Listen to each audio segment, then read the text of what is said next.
there on the left. However, it looks like it has not been rolled around in, but we know with mud there's going to be either an elephant or a rhino rolling around. But we do see any elephants, so we're going to be looking out for rhinos, specifically white rhinos, since we're on the far side of the savannah. So there is actually going to be a smaller crash of them on the right. That's what we call a group of rhinos, is a crash.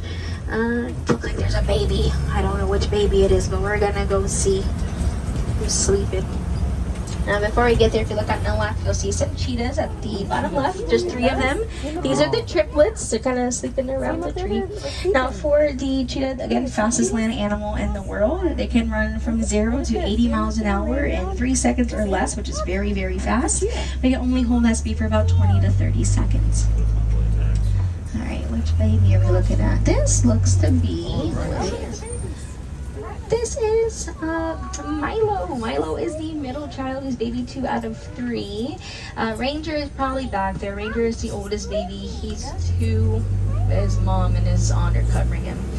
So you can kind of see how their ears were moving back and forth as I was speaking. So rhinos have terrible eyesight, but they have really good hearing. So when they listen to the sounds, they can actually locate where that sound is coming from. Sometimes they can't identify them, but their eyesight is just very terrible.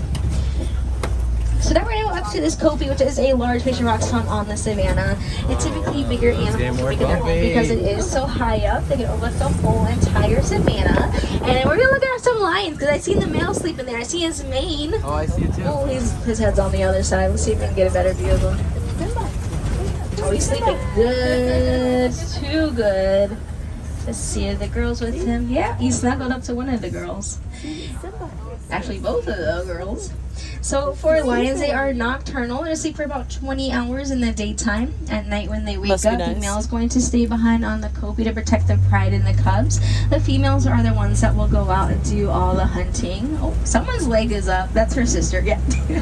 She's the one that sleeps very funny all the time. Like her legs will be up or her head's one way, her feet are the other way.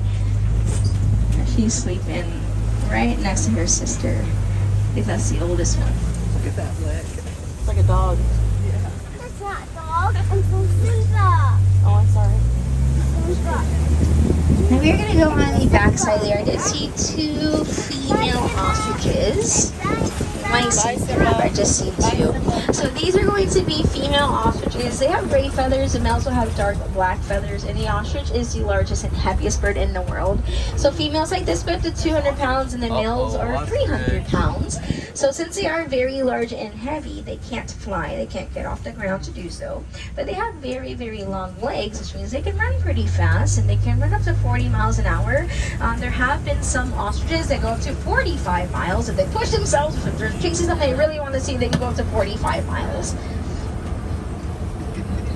Now we are going to head over into Magadi Glens. This is where Warden Wilson's post is, and Warden Wilson is out on the reserve right now after all the animals. So while he's away, he asked us to go by and check on his Nigerian dwarf goats. Want to see how they're doing? Believe it's the parents, so there are going to be some adult goats, and then there's 1 baby out of the 12 babies, which means the 11 of them are over at Rafiki's Planet Watch. But it is the parents' day off, kind of.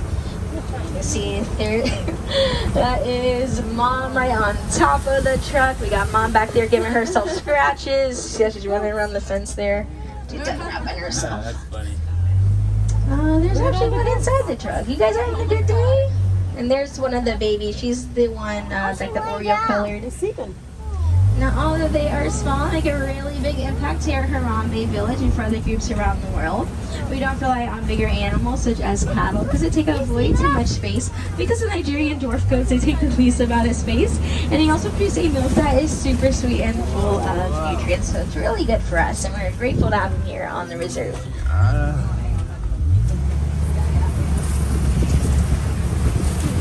Now, I definitely let Warren know that all the goats and the baby, they are doing okay. So we're going to head back to the village. She's at our safari is coming to an end. And most animals that you this year today are in danger, close to extinction, and they are relying on us for help. There's a lot of ways that we can help. We can back up when we can start. Now, my favorite way to help out is to recycle. It's super easy to do. Recycle paper, electronic devices, and plastic, among other materials. It does Oh, have to be the they're going most to water. important because they cover a variety of environments out there that are affected by them. So here at Disney's Animal Kingdom, we have the Disney World Conservation Fund. So how that works is that any amount that is donated to the Conservation Fund is no matched up dollar for dollar. It could be any amount from a penny and onward.